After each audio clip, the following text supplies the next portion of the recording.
Hi, I'm former Congressman Curt Weldon and former fire chief, and I'm happy to welcome you to Box Alarm Awakening America. And hello, I'm Dan Cuellar. Welcome to our podcast, a dedicated podcast for emergency responders and others on the front lines. In this compelling series, we will dive deep into the world of first responders, exploring their heroic efforts, the evolution of emergency response technology, and the stories of courage and patriotism that inspire us all. From fire, EMS history, and disaster response to cybersecurity and political empowerment, we will provide an insightful look at the challenges and triumphs faced by those who put their lives on the line to protect and serve America. But first, a little bit about who we are. Good evening to all of you. In 1989, I had the honor of addressing this audience at the first annual National Fire and Emergency Services Dinner. I can recall looking out at the audience and seeing over 2,000 fire service leaders. It was an impressive sight, to say the least. And now, as President of the United States, I naturally assumed that the audience was there to hear me speak. But the following year, you packed the ballroom again, as you've done year after year. Why? Not so much to hear from presidents or vice presidents, but to hear from your leader of the past 20 years, Curt Weldon. You often heard Curt speak of the fire service as the sleeping giant. When I was president, if it appeared that I wasn't giving proper attention to your issues, I could always be assured of a phone call from Curt. I am sure the other presidents would all say the same. To his credit, the fire service was never a partisan issue. It was a personal issue based on his own experience as a volunteer firefighter. He's the reason why both ends of Pennsylvania Avenue have heard the fire service's voice and answered so many of your calls. He's the reason why you, the Fire and Emergency Services, was awakened 20 years ago and has become such a political force in our nation's capital. It's the goal of every political leader who is blessed with the opportunity to serve the public to leave behind a legacy that in some way makes our nation stronger, better, and safer. Curt, you've done just that through your dedication and your commitment to our nation's 1 million first responders. So on behalf of Barbara and myself, thank you for your 20 years of incredible service to this great nation, and best wishes as you begin a new chapter in your life. Thank you, and may God bless America. I'm Dan Cuellar, Channel 6 Action News, Yeadon, Delaware County. For 34 years, as the Delaware Valley wound down for the day, Dan Cuellar was just getting started.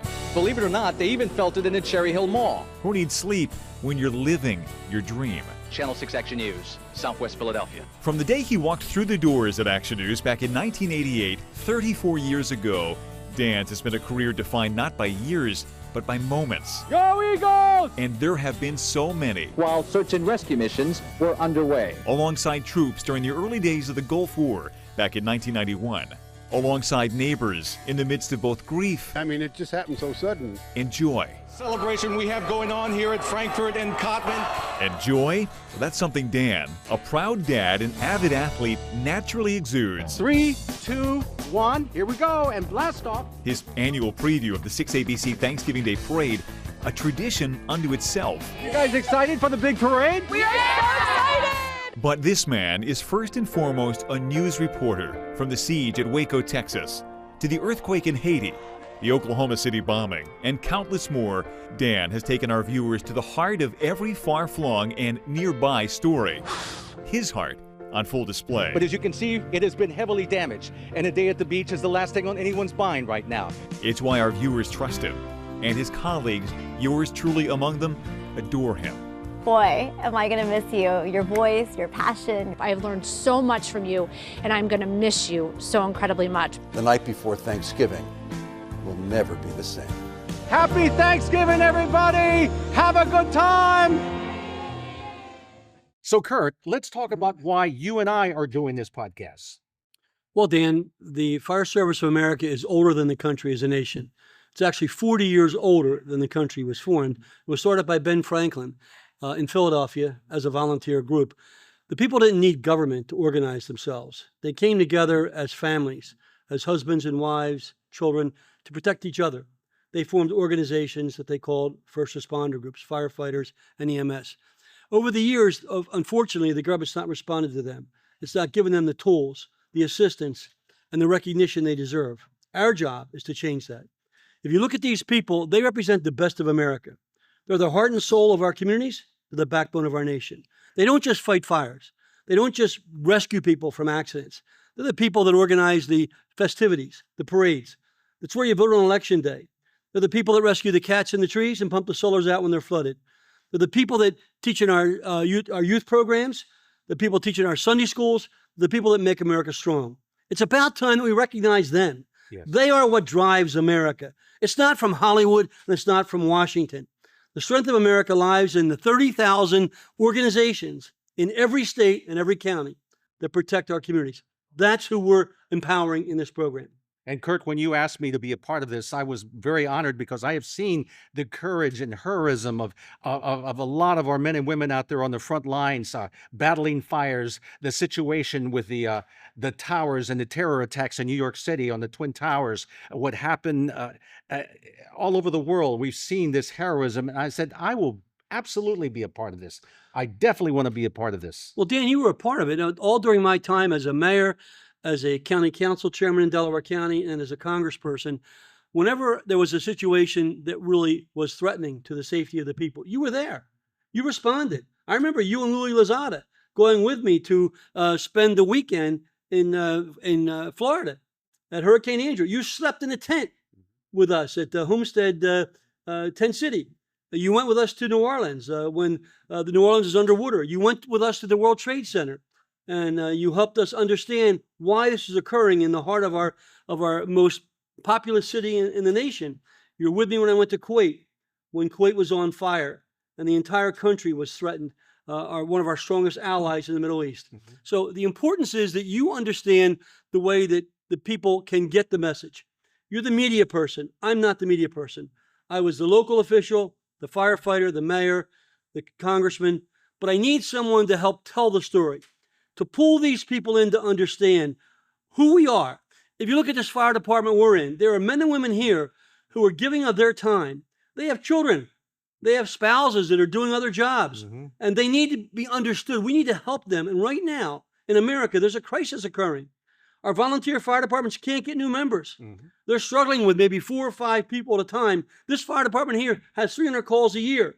They don't have enough people. And that's because we've allowed our society to become preoccupied with cell phones and with technology, not to the point of helping each other protect each other, which fire service has always been about.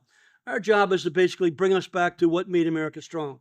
The strength of our local communities, the strength of the people, the men and women who are out there protecting their neighbors, want nothing in return. Firefighters and EMS have never been driven by power nor money. They're driven by a desire to help other people. They don't care who they are.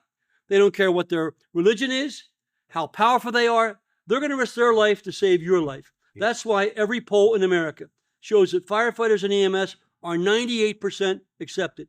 Yeah. Compare that to the other groups, especially the political parties. And the Hollywood crowd, forget it. Yep. They just don't understand. They're all about the money.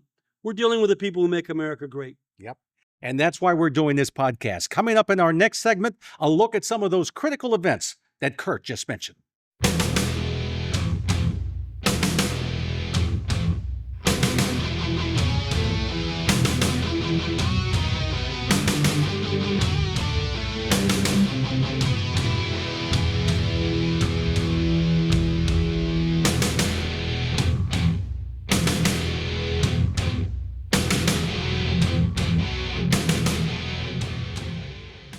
And welcome back, everybody. Thank you for being with us today. We managed to put the fire out on the set with Curt's passion here just a few moments ago. Now we want to talk about some of the events that we've covered over the years, both Curt and I, Hurricane Andrew, Hurricane Katrina, the situation in Kuwait. Curt, you remember Hurricane Andrew in Florida, right? Hurricane Andrew, I called down to as soon as the incident occurred, they were hurting. I called the fire chief down there, who later became the head of the U.S. Fire Administration, good friend of mine, Dave Paulison. I said, what do you need, Chief? He said, we need help. We need some generators. He said, our fire department buildings are not operational. I said, okay. I went to UPS up at the airport. We got them to give us 2 planes.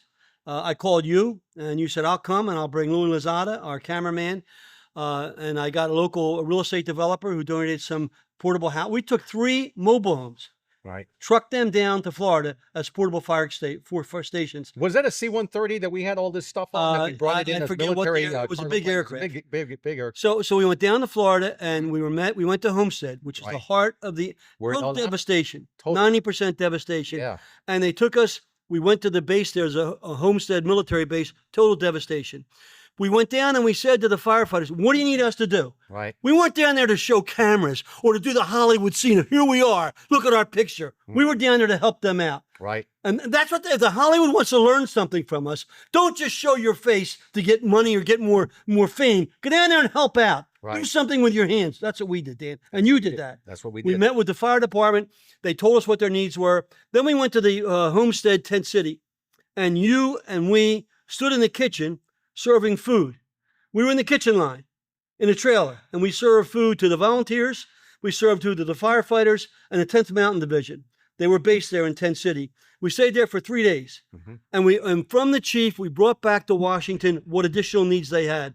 Now, the lesson learned back then was that the local building codes in Florida were not strict enough to keep the winds from blowing the roofs off of the buildings. So we worked with the legislators to say, hey, you've got to have tougher building codes. If you're in an area where there's a hurricane or a storm, you need to have special consideration given for these volatile winds that are going to occur. And Florida toughened it up, and that's why Florida today can better handle their situation. Because once you lose the roof, you essentially lose the building. I mean, because it's what's going to, like dominoes, Right. 1, 2, 3. But because of our work there, we built relationships with the Metro-Dade Fire Department. We showed them that we cared about them. We helped them. We raised money for them. Mm-hmm. It was the beginning of showing the fire service that coming together, there's nothing we can't accomplish for the good of everyone. That's right. Especially for the good of the country. That's right. Remember Katrina? We had much the same thing. We had first responders sleeping in tents, no electricity, no food, no provisions. All had to be brought in. Helicopters going this way and that, trying to find people that were trapped. Because once that levee broke, all that water came in and people were trapped in their homes. They weren't able to go anywhere. Well, Dan, you were again on the scene. When I called you, I talked to the fire chief in New Orleans. I said, what do you need? They said, our biggest problem is we have people that are trapped in their homes that we can't get to because our fire trucks can't go through 15 feet of water because there were floods all over New Orleans. Right. So they're trapped and we don't know how to get them. We don't have enough boats. So I had been, at the time, I was the oversight chairman for all military research. We were just starting to build drones for our military. So I called 2 drone companies. I called a drone company from Arizona and I called a drone company from Pennsylvania. I said, hey, can you fellas do me a favor? Whatever you want.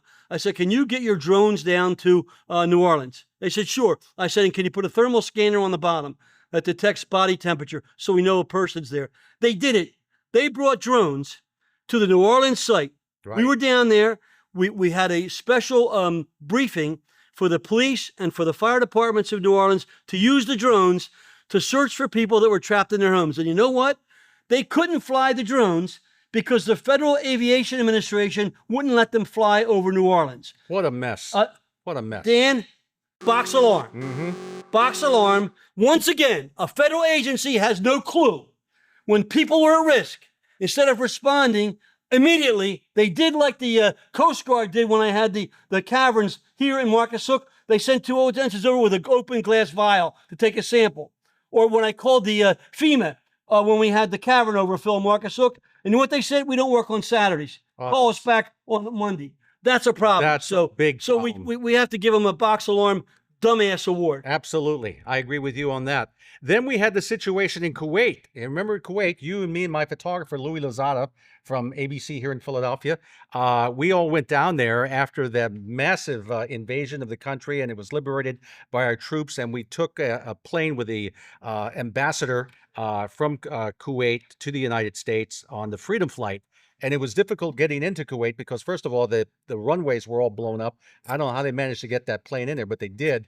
And I will never forget those devastating oil well fires where all those oil wells were set on fire. And it was like noontime, but it looked like midnight. The skies were all dark from all the smoke. And you remember the heat, Curt? Well, Dan, again, I was very close to the Kuwaiti ambassador. I supported George Bush when he said we're going to liberate Kuwait, our closest ally in the Middle East. and I organized a caucus in the Congress for the support of Kuwait. And when the liberation occurred, the ambassador called me and said, Congressman, the Emir wants you to fly over on the Freedom Flight, which is the first flight into Kuwait after the liberation.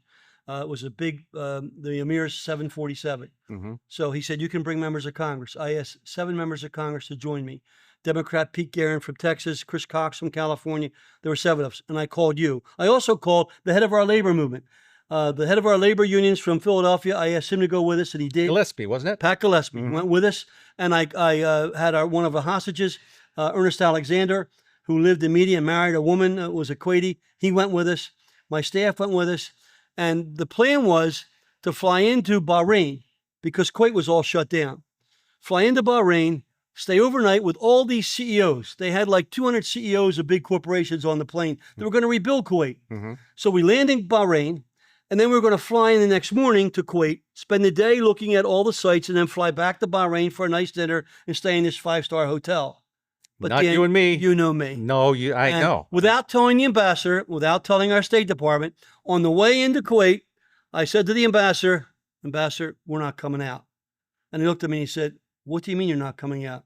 I said, well, Dan Cuellar and the film crew from ABC and BBC and my team of 2 other members are going to stay in Kuwait overnight. He said, Congressman, you can't do that. There's no place to stay, and it's not safe. I said, look, we're not going to do anything stupid. But you know, the problem is that the American people have been told by the media that this is only about wealthy sheiks. And that's wrong. Right. So I'm going to take a reporter that I trust, and we're going to let them interview the people directly, without the State Department, without the Foreign Ministry. They can have direct access to the people and see what the people say to them. Well, they did tell us a lot. I mean, they were being tortured by the invasion forces that came in from Iraq. They were being, I remember talking about children being put in these giant washing tumblers, dryers, and the kids were being tumbled around in these giant commercial dryers. And then the mattresses where the wires were, electrical wires were put on the mattress, so they were electrocuted, to torture, to tell them where the money or the goods were or whatever it was. And these were just plain everyday people like we see in America that live in Marcus Hook and live in communities But across the Dan, country. you documented it. And Right. that's what the media has to do. And you're an example of that. You're not just a BSer that tells some line that's handed out by some government agency that in most cases is a spin machine. You're someone willing to go get the heart of the story. You're willing to ask the tough questions. You're willing to sit next to the firefighter in the truck. You're willing to stand next to the woman that's doing the rescue operation. You're willing to go to Kuwait and risk your own life. You're willing to stay in a tent city in Homestead, Florida, or in Katrina where there's flooded. And that's what the media has to do in America. Yes. They've got to stop being prima donnas. And I'll tell you what, in addition to the devastating evil that we saw that was done to the people, the one thing that I will never forget is the fires. It was like, I'll never forget. It looked like Dante's Inferno when we were in the middle of those fires. And it took American firefighters that went in there to put those fires out. And can you imagine the work it took to try to put those fires out? Ambassador Sheikh Saud al-Sabah, my good friend, came to me and said, Congressman, you've been over there, you're helping us. Now we got to put the fires out. I said, well, the American firefighters can help you. He said, really? I said, yes. I said, there are 2 groups I'll go to, Red Adair and Boots and Coots. He hired both of them. They went over there. Other firefighters volunteered. American firefighters went over to Kuwait and put the oil well fires out. We saved Kuwait. Yes. And that's why today I tell Kuwait all the time, you owe your existence to the people of America. Our soldiers defended you and helped you defeat Saddam, and our firefighters went in and saved your country and put your fires out. You know, if you look at America, we're good people. Yes. We take care of not only ourselves, but others. And we've gotten away from that. We've allowed people that control politics for their own benefit Right. to take control in both parties. I'm not here to talk about a partisan thing. It's both parties. Yes. And we've got to wake up and say enough is enough. The people behind the scene in the Democrat and Republican Party have got to be shoved out the river. They don't care about the country. They care about themselves. They care about the dollar. They care about the power. Yes. And we're here to say that the strength of America is in the people that are in every one of these 30,000 fire departments across the country. That's why we call it Box Alarm, Awakening America. We'll be right back.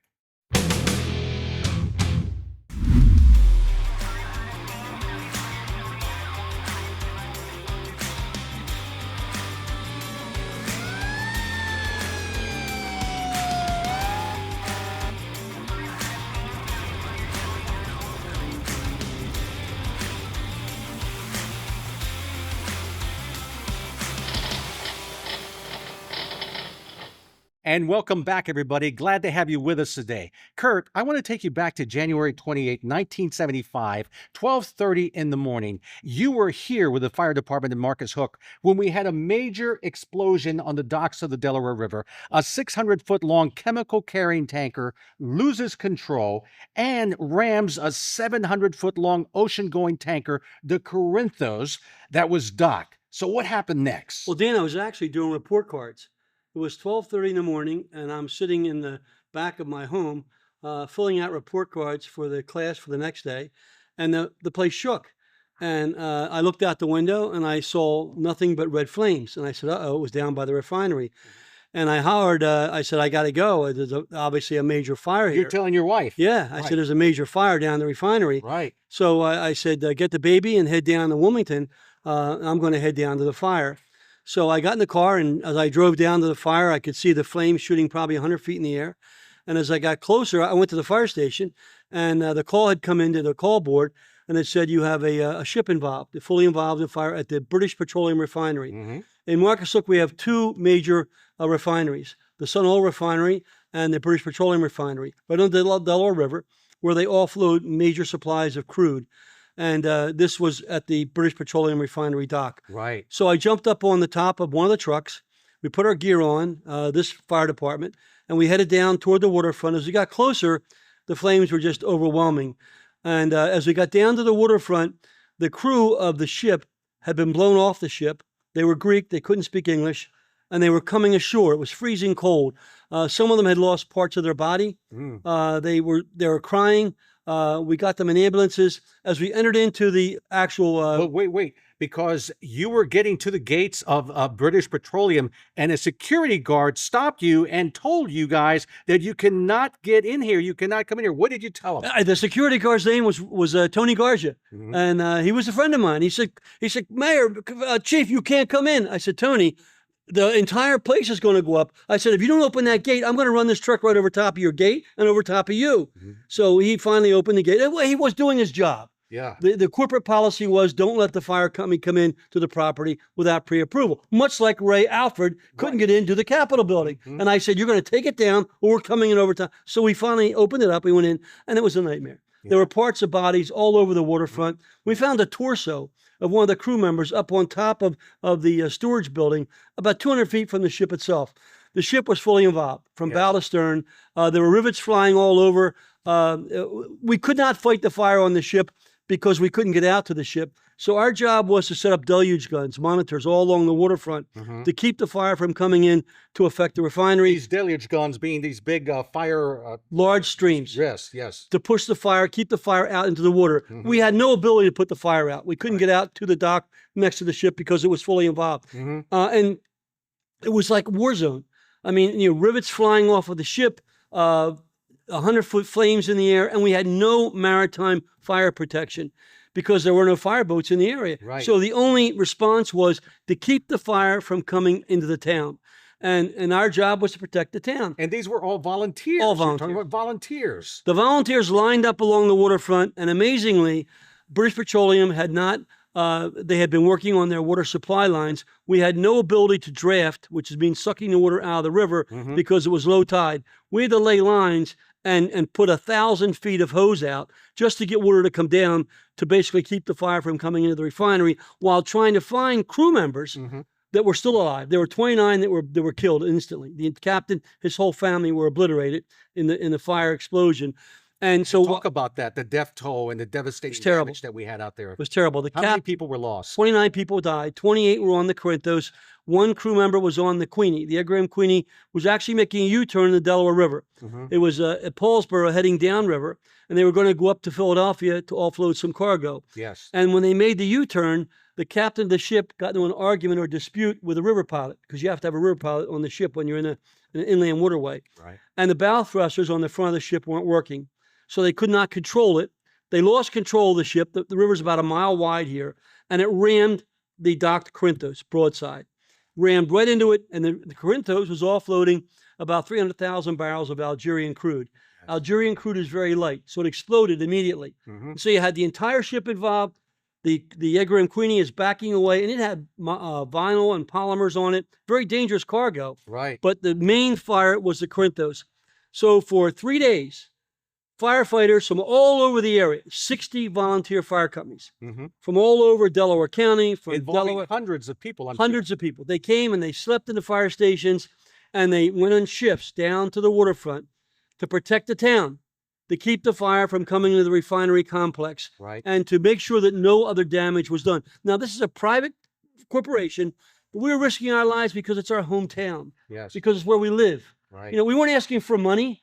Nobody asked to be paid. Nobody had paid. picket signs out front saying we're not coming Nobody in. was paid. These No, were all nobody was ever volunteers. paid. Nobody got paid. Everybody was out doing their job because that's what you do in the fire service. Wherever you are, you risk your life to help somebody else because you know somebody's at risk. We didn't know these Greek crew people. We never met them before. They couldn't even They would speak speak English. They couldn't speak But English. we helped them. Mhm. That was our job. And so we set up shop That's there. another thing about firefighting. They don't look at skin color. They don't look at where your background is. They don't care if you're rich or poor or if whether you even speak English. They're going to go for one job, and that's save your life and try to put out these fires or whatever the situation was. We put the call out for the Coast Guard and for the Philadelphia department, and Philadelphia sent 2 fireboats down, but that took like 2 hours by water to get the fireboats to come down from the city to have some maritime fire protection. The Coast Guard arrived about 3 hours after the fire started. The commander's name was Wesley Soper, and he set up shop with us and worked with us to try to keep the fire out, suppress the fire on the ship. And we had a massive environmental problem because all that oil spill, as the ship sank there, all that oil that was in the Corinthos was all over the water. It was just an absolute nightmare. But our fear was you had the BP refinery and right next door the Sun Oil refinery. The 2 largest refineries on the East Coast protected by volunteers. Now that fire, Dan, was the largest fire in America in 1975. Right. The biggest disaster in terms of loss of life and, and property damage. The largest. Handled by volunteers. By volunteers who never got paid. And never asked for pay. Right. Ben Franklin knew what he was doing when he decided to start the fire system in America. And Dan, that's what America needs to understand. Right. These people that are out there demanding more money, forget it. Look at the people who are risking their lives every day. Right. You know, they're what America's all about. Not some do-gooder making money because they have a nonprofit where they're paying them $150,000 a year. Right. These firefighters are doing this while they have full-time jobs and their families have to go to school and their spouses are working. That's what America's all about. Right. It's about time we bring America back to its senses. Yes. That's what this country's all about. That's We've allowed government to become a giving process for people that want to make money off the government. These firefighters don't do that around the country. That's right. And you can tell Curt feels this with passion, as you can see, because it's in his blood. Folks, we'll be right back.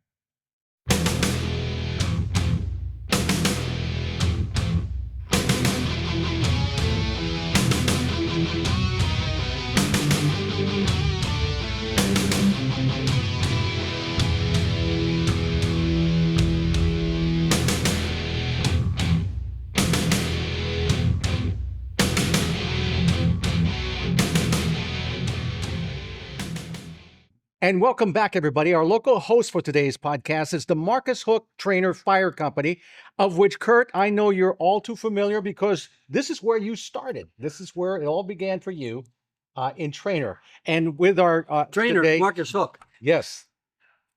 Neighboring town is Trainer. But yes, but it's the Marcus Hook Trainer Fire Company. Right. I'm teasing you. Okay, you're giving me a hard time. That's Curt for you. Hey, and you know who with us today is 2 members of this department. We have the Deputy Chief Joe Smith, known by his buddies here as Joey, and the Assistant Chief Slade Turner. Welcome, guys. Thank you for having us here. Thank you for having us. You know, what's it like to be a volunteer firefighter right here in Marcus Hook in Delaware County? I mean, I got involved at 14 years old. It's probably been the best thing ever. Kept me out of trouble. Been doing it, you know, since I was 14. And I'm 33 now, and I've just come in as a junior and worked up through the ranks, and I think it's like one of the best things ever possible to do. Now, let me ask you something. This is just part of your life, right? Because, and even though you guys are available 24/7, right? Well, you have to be available 24/7? Yep. Just about. You never close. No. If you go on Google and put the name of Marcus Hook Trainer Fire Company, it says open 24/7. Never closed. You Never guys have closed. to do All well, right? volunteer. All volunteer? All volunteer. And you all started here, Slade? You started here? What? How Yeah, when so you started? I'm 28. I've been here since I was 23. I've been here 5 years. Started as a junior. Was a junior for a year, a little over a year. Then I became a senior fireman. Was a senior fireman for like a year and a half, and then I was a lieutenant. Did 2-year term as a lieutenant, and now I'm assistant chief. It's got to be hard at home because you're always got to be ready to respond to an emergency situation. And you, Joey, your wife is a nurse, right? EMT. EMT. An EMT. Crozier. So she at Crozier Medical Center. Yep. So she's out there on the clock too, on the go, ready to be answering calls anywhere you might have it.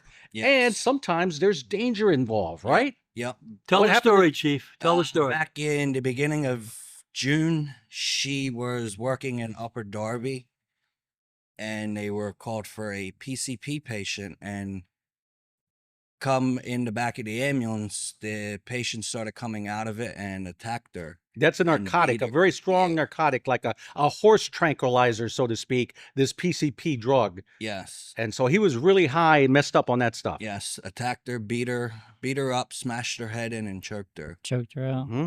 And you've got her. And this was someone that was there to help. Yeah. And she was attacked. She's been out of work since. Since? How long has it been now, Joey? Since the beginning of June.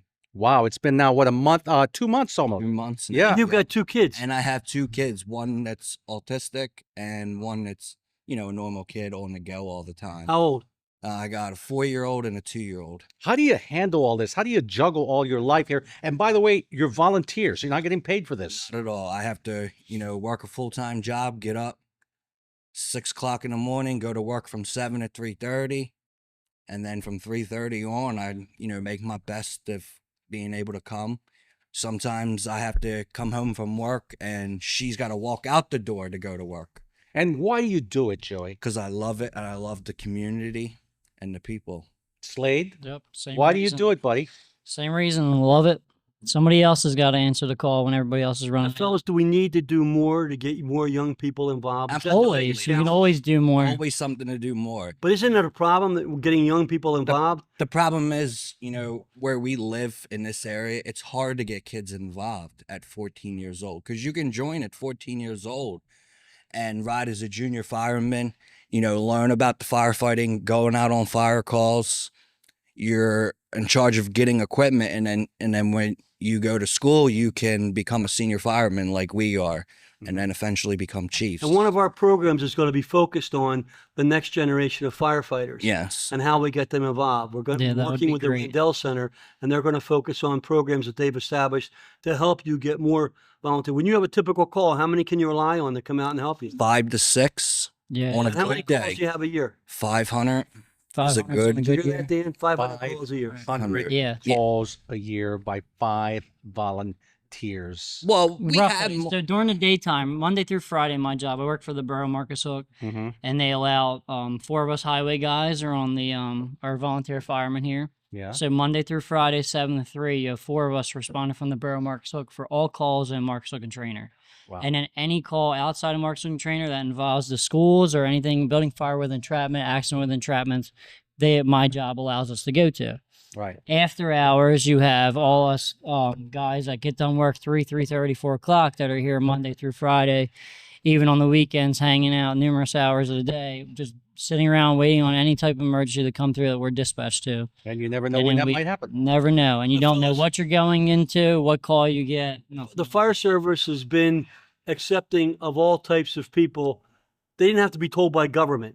No. If I'm not mistaken, your previous chief, who's a good guy, is what? Fonz. Oh, African-American chief Yeah. of a town that's largely white. Am I right? Yes. And he's a good guy. Yes. Great guy. Now he was our chief, and now he's our company president.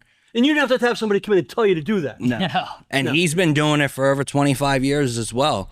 And what about females? Don't you also have female We firefighters? have We also one. have one. Yeah, we have one active female firefighter. From So your see- perspective, what do we need to do to outreach and get more people to volunteer and carry on this great American tradition? Just spread the word. I mean, there's not enough volunteers anymore. No one wants to volunteer. You know, I was after me, maybe like 4 guys walked in this department and have been here since. It's hard to get people nowadays to volunteer. Yeah, it's hard to go. They all just want to sit, Yeah. like sit inside, or It's a lot of time that you have to put in, a lot of schooling you have to commit to.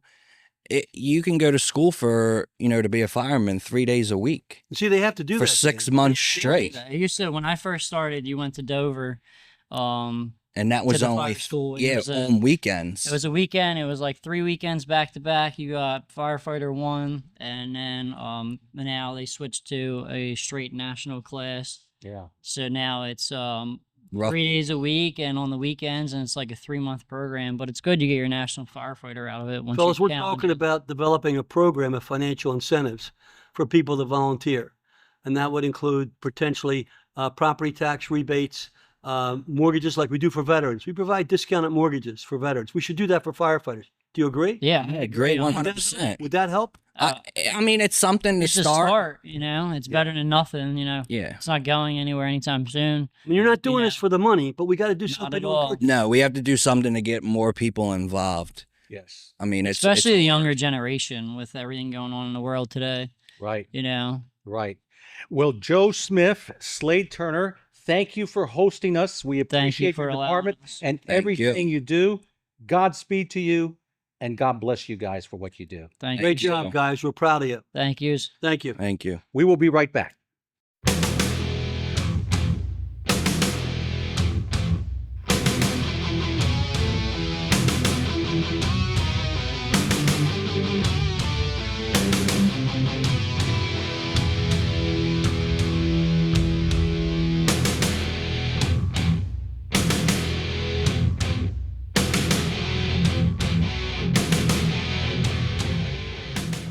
And welcome back, everybody. Thank you for being with us. We are so honored to have a special guest with us today. Curt, why don't you introduce your good buddy? Well, thank you, Dan. And this is a really honor to have this gentleman fly in from Florida. Chief Ray Alford is a career fire service leader in America. He was for 30 years in the D.C. Fire Department, ending up as chief, handling the fire protection of our capital with 8 different presidents, protecting them in the White House with EMS units and a fire truck every day. So he knows what our government was all about. He protected the members of Congress, all the buildings, all the embassies and other activities that go on there. And he can explain that.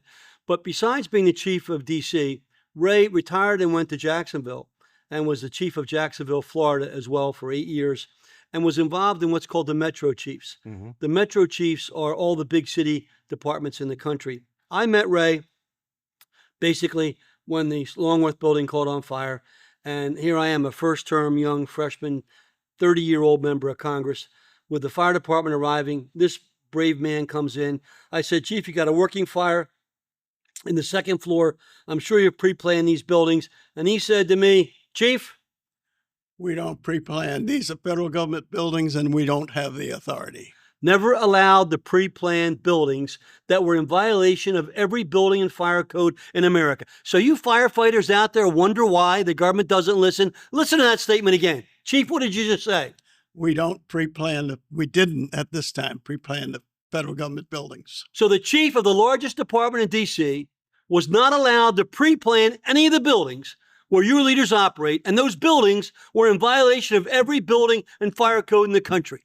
No alarm system, no sprinklers, no detectors, no automatic recall of elevators, nothing. The buildings wouldn't pass any fire code or building code in any city in America, and the fire department, trained professionals, weren't allowed to pre-plan those buildings. And that's why, Dan, we have to give our first award. That is hard to believe. Hard to believe that they wouldn't have any of this in the central part of our country, the government, the United States Capitol. It's astonishing to hear this, Chief. Well, it's amazing. And in some instances, we had hoses that were in the building, but we couldn't inspect them like we would do ordinarily any other building in the city because it was the federal government. And did they have their own inspectors, or do you assume that they didn't? No. So no one was inspecting this equipment? No. It was the fire department in the District of Columbia. Shocking. Absolutely shocking. And they had no sprinklers? No. So, Dan, when the fire occurred, I was in a 7-story building above ground, 4 stories below ground. We had people running down the open stairwells, crying. Members of Congress. Helen Bentley, an older woman from Berlin, carrying her dog, crying hysterically, not knowing what to do.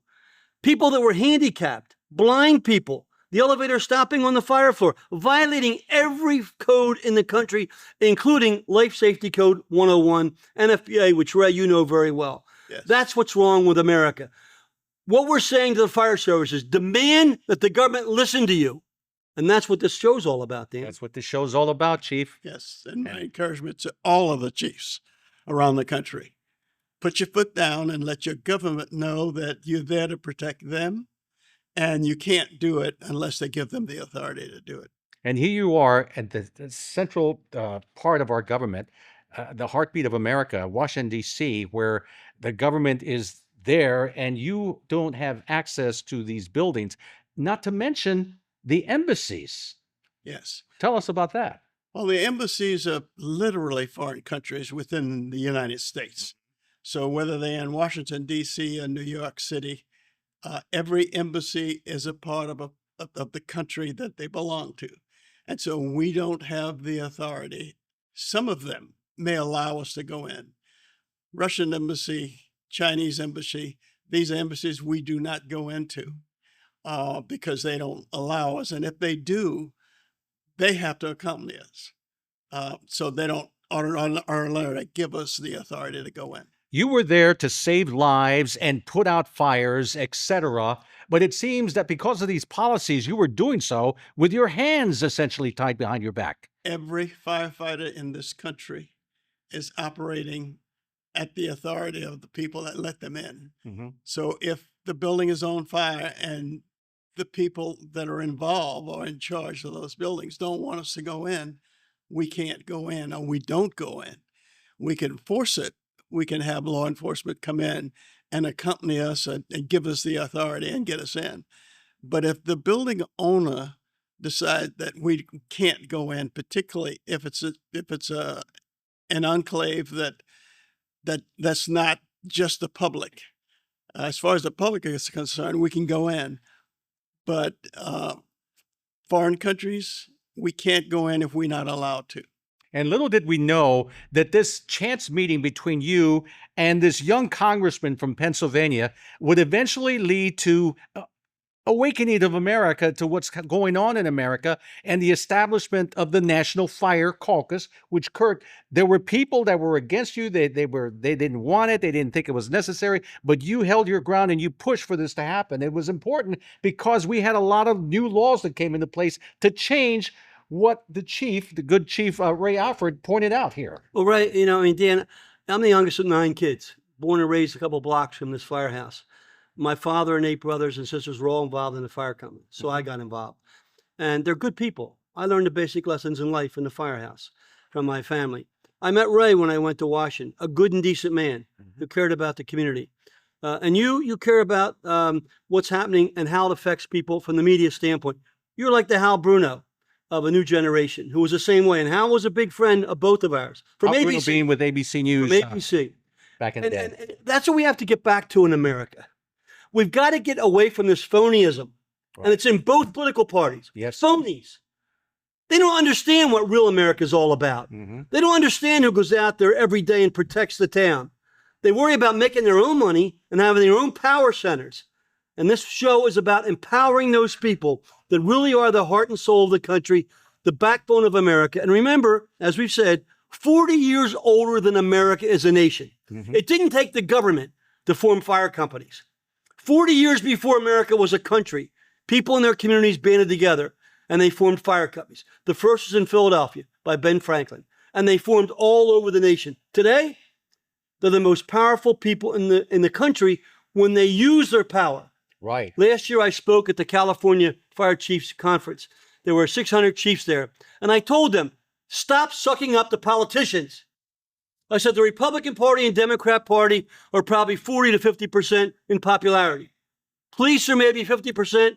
A lot of people want to defund the police, which is wrong. I totally disagree with that. The military, the same. Every poll in every state in America, firefighters and EMS are 98% approved. Yes. because they're not driven by power nor money. Right. They'll risk their life to save anyone. They don't care if you're gay. They don't care if you're black, white, yellow. They don't care if you're rich or poor. If you're in trouble, they're going to go in and save you. They don't do a demonstration around your neighborhood. Right. They go in and risk their life to save you.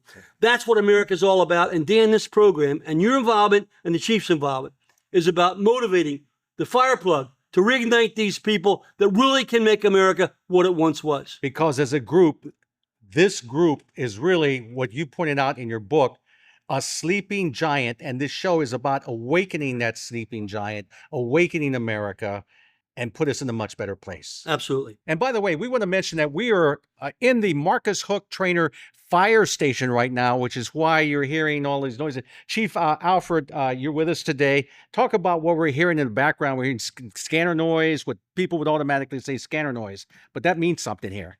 Firefighters 24 hours a day, 7 days a week are fighting fires. They protecting the community. And so what you hear are alarms coming in. Either medical alarms coming in where people are sick and need the assistance of rescue units and ambulances, or people that just need help at home. Some of it are fires of building burning. And those are the different tones that we're hearing, doo, doo, Yeah. and all that stuff. Those are the different tones. The different tones for the different situations where there's an emergency. Well, what happens is that in all of the stations, you hear that alarm, and it just simply alerts the firefighters that alarm is coming into their station. Got it. We'll be right back.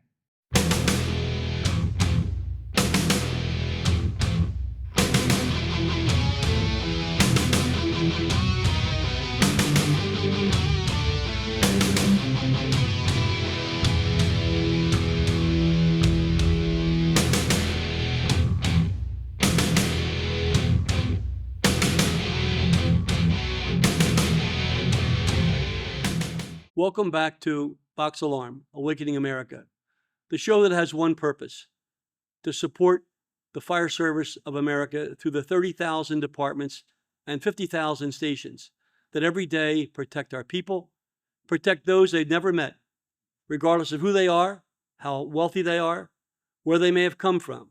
They risk their lives to save others. And across America, these fire departments, when they have a major alarm, they notify each other through a series of what they call box alarms. The bigger cities used to have actual boxes, call boxes, like the one I'm sitting next to. Today, those have been replaced. But back when I was in Congress and when Chief Ray Alfred was in charge of the DC Fire Department, these call boxes were all over the city streets, and today in some cities they still exist. Well, as we go through the challenges of the fire service in America, and we look at some of the problems that have occurred because of bureaucracy not supporting and helping firefighters and paramedics in doing their job, we've come up with a recognition that we want to announce. And it's called the Dumbass Award. That Dumbass Award is going to be given to an individual or an entity that does not support the men and women who protect us. When we give a Dumbass Award out, I'll pull the box alarm like this. You'll hear the response, and that response will be aimed at all 50,000 fire department locations across the country, as we let them know that we're not going to sit back and take that. We're going to give them the support that they need to provide the protection and help to enhance their ability to protect the lives of those they're serving. Much like Ray Alfred when he walked into the Capitol complex and was told that he was not able to pre-plan the buildings. We don't want that kind of a response. We want every firefighter to be able to know that it's not just about common sense, but it's about them telling us what they need to do to better protect the lives of those that they're asked to serve and respond to, whether it's in a small town or whether it's in a big city. So Dan, our support and the award that we're announcing today is the Dumbass Award that you and I will make recommendations for in the future on this show. And this will be the box alarm every time we push this. What we'll hear, there you go. And that will sound the alarm, folks. And that's when we'll announce the awards. But we'll also have some good awards too. Curt, we got to let people know we're also going to do good awards as well. We're going to give the Good Guy Awards. And as a former fire chief, I have owned 6 Dalmatians. My current Dalmatian's name is Bud, and Bud is with us all the way. He'll be on one of our shows I have a replica of Bud sitting behind me. But we're going to give some Good Bud Awards. We're going to ask fire departments to nominate Good Bud Awards for companies that assist fire departments by going the extra length to help them, whether it's in donations or whether it's in taking that extra support mechanism to allow them to bring in new members. We're going to give Good Bud Awards to schools. When a fire department lets us know that a school is going out of their way to establish a relationship with the fire department, we'll give them a Good Bud Award. So it's not just about embarrassing people. That's not our goal. Our goal is to say to fire departments, we want to help you, we want to empower you. We're working with foundations and other organizations to build a new generation of firefighters across America. We want to create a grant program, much like we have for veterans, that provide financial incentives, mortgages, low-interest loans, insurance for firefighters to do their job. We want to provide technology breakthroughs to help firefighters provide better ways to protect themselves and protect their fellow members. All of these things are the topics that we'll be focused on in our program as we work through the networks and the various support lines that we have in promoting firefighters and EMS nationwide. And Dan, without your help and cooperation, this could never happen. Amen. I love it. And we'll be right back, folks.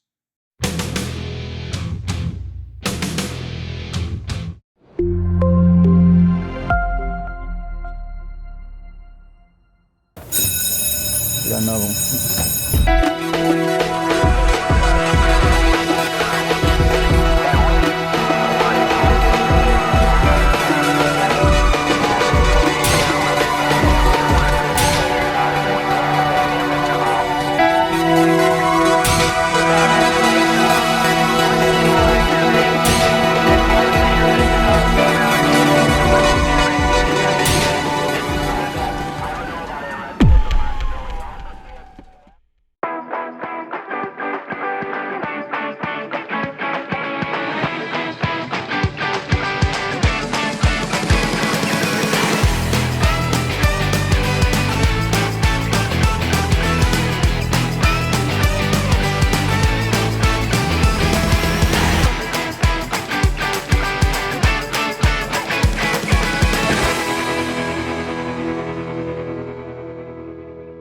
And welcome back, everybody. You knew that we couldn't get away today without Curt pulling a fast one on me. Curt, what is it you want me to do? Well, really, Dan, I want you to become Deputy Dan. Oh, okay. And to become Deputy Dan, you've got to go through a couple of evolutions. What's that? And these evolutions are basically things that firefighters do every day, like putting on their gear, putting on the breathing apparatus, carrying on the hose, putting a ladder up. I know you're up for it, Dan. So we have you and a good colleague, Sparky Speck, that together are going to go through a few evolutions. All right, let's do it.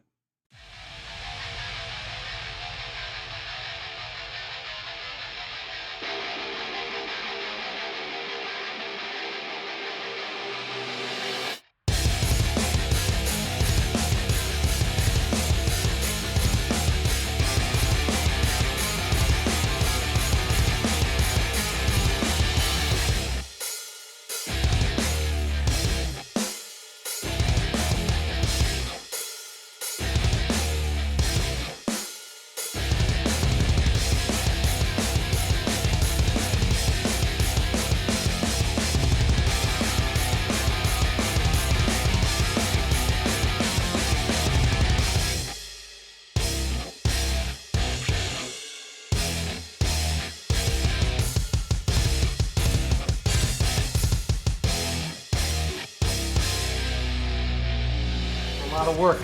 It's a lot of work. Tell you what, this gear is heavy. It's not light to carry it. This fireproofing suit is meant to protect the firefighter, but it carries a lot of weight with it. It's not just a matter of putting on a suit. And they're having problems, Dan. How much do these suits weigh? They gotta weigh what? Between the pants, the jacket, And the boots? probably 75 pounds. 75 pounds of weight right there. And that's not including the gear that you have to carry, like the hose and the air pack, etc. See, that's why it's important for you to feel that. Right. Well, believe me, I felt it. I'm sweating like right now. It was kind of like a good workout, right? It was a hell of a workout. I wouldn't need to go to the gym after this. Dan, you were fantastic. You are a true Deputy Dan. You've passed the test. And also now we've had our colleague, Miss Beth Specker, who's proven that women can also be great firefighters. The two of you together really make me proud that you're showing the country that firefighting is something that all citizens of America can get involved in. So thanks for a great job, and welcome to the fire service. It has been my pleasure, Curt, and thank you very much. And thank you, all of you, for being with us for this edition of our podcast, Box Alarm, Awakening America. Please spread the word. Let your friends and family members know, and let everybody know, and hope to see you again soon. Thank you, everybody, and God bless America.